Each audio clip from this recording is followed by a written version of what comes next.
and I think consistent with that thought, because over the many years that the play has been performed, sometimes people want to know sort of where I stand in relation to these characters in the play, and I think it's really taken me a good part of my life to realize that I, as well as everyone else, sort of exists on the kind of continuum between these two extremes. I mean, these are both extreme characters. One who will do anything to succeed, and the other who will succeed only, exclusively on his own terms. I could, by bringing both of you together, create a whole out of your separate arts, which might surpass the sum of all its parts. Breathe not my name with that of Elamir. I'm bound to earth. He skirts the stratosphere as playwright and as actor, brilliant. And I think the play genuinely does ask the question, who's the fool? When you're the extremist, in either case, you run the risk of being the victim of your own pinched ideology.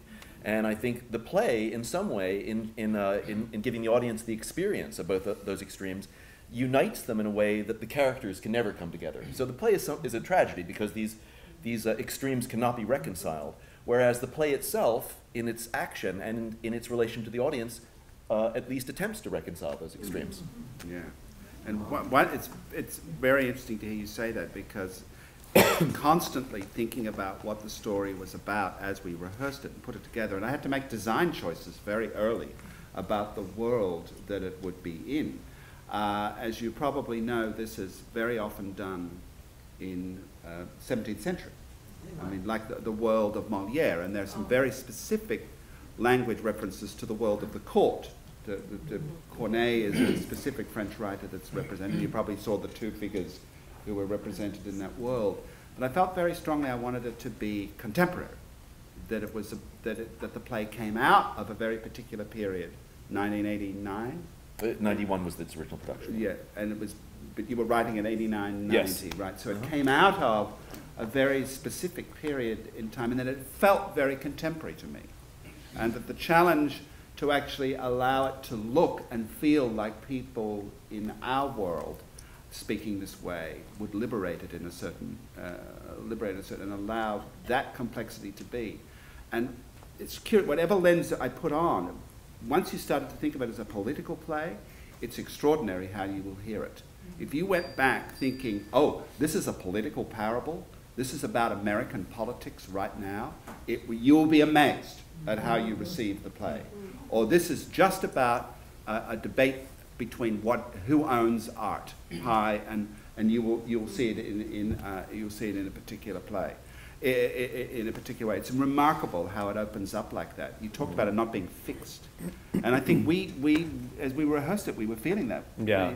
You felt he predicted a reality television. You kept saying yeah, this all I was way saying through the impression he saw reality television 20 years ago. How amazing is that? Yes, this is what he predicted.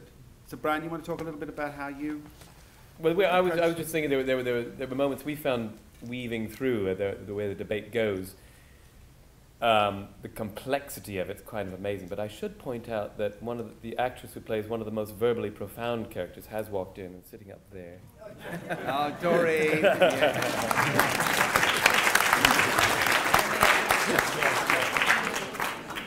But the whole, the intricacies of what happened, you know, when Elamir decides he's an idiot, he doesn't understand anything, and goes through that huge long tirade. And if it makes me better understood to summarize in 30 words or less, I'd say you have the power to depress with every single syllable you speak, with every monologue that takes a week, and every self-adoring witticism. Well, do you mean this is a criticism? I rest my case. And apparently he's immune to it. He says, oh, I love a critic. But then starts to say how nice that I'm being slandered by Elamir. And to realize after everything I've said, he actually did hear it, he did feel it. And so you get the toing and froing, and that was what came very late in rehearsal, was finding those little twists and turns that happen in the course of the play. And then the whole strategic thing of the second act of, his dying clown disappointed the prince completely. So if I can get him to perform some more, the prince will see how hopeless he is. And of course, it all backfires. And it's just, that's that was fun, discovering all that through it. But the main thing, the difficult thing, of course, is, as an actor, the injustice of it. Because here I am playing this director who's forced to meet an actor by interview and then told, actually, he's already been cast. And one thing we learn in the business is the most unjust things are done by interview rather than looking at people's work. Half the directors in the world, if they had to show their work, would not be hired. But interviews are what get them jobs. And actors, it's the same. There are actors who interview well and there are actors who audition well. And the tragedy is, of course, the prince has seen his work and likes it. Deep enough to bear the soul of his achievement, which transcends theatrical performance and extends to realms the likes of which you'd never guess. He taught the King of Sweden to play chess. Who told you that? He told me. Oh. And you believed him? Yes, is that so odd? Elamir has never seen his work. I just meet him. And personally, most of us would probably not want to spend an evening with Bete. And yet his work is absolutely charming. And so, as an actor, it's difficult to play that injustice of making a decision based on an interview. But that's what I see. So anyway, that was my main conundrum. Got any questions out there? Yeah.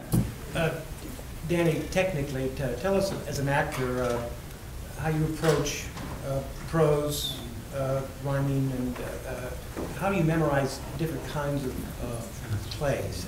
Was this easier because it was rhyming and you could project ahead, or was it more difficult as an actor because of its length, and particularly the monologue? Yeah, I think it's easier. It's easier because it rhymes. It's easier because and I'm not saying it just because you're here. It's so brilliant that it's so fun to memorize, to get behind the thoughts. You know if it's wrong because of the rhyme and meter. I mean, you can tell if it's wrong. So it's really fun to get it perfect and to figure out, you know, what he was actually thinking, why he had his stuff. It's hard in that you can't cheat at all. It's a thing. It's like a music. You can't get off of it, and you can't make up your own words. And so it's like really, really rigorous that way. And you know, then once you start doing it and you're realizing you forget certain things, you have to go back to super basic acting tools that you would do in a scene from Glass Menagerie in a first year acting class, where you figure you have to ask those irritating, realistic questions like, what does my character want? And why do they say this? And like try to like ground it in something really real, even though the language is, you know, I mean, it is coming from a real place, but it's in an artifice that very few of us can speak spontaneously. So it was I was scared of how long it was, and I started memorizing it before I was being paid to memorize it, earlier before I got here, but it was a total joy. And that doesn't happen on very many plays. I mean, even Shakespeare, it's like, ugh. Shakespeare clowns, you gotta memorize these and make sense of some of this stuff. It was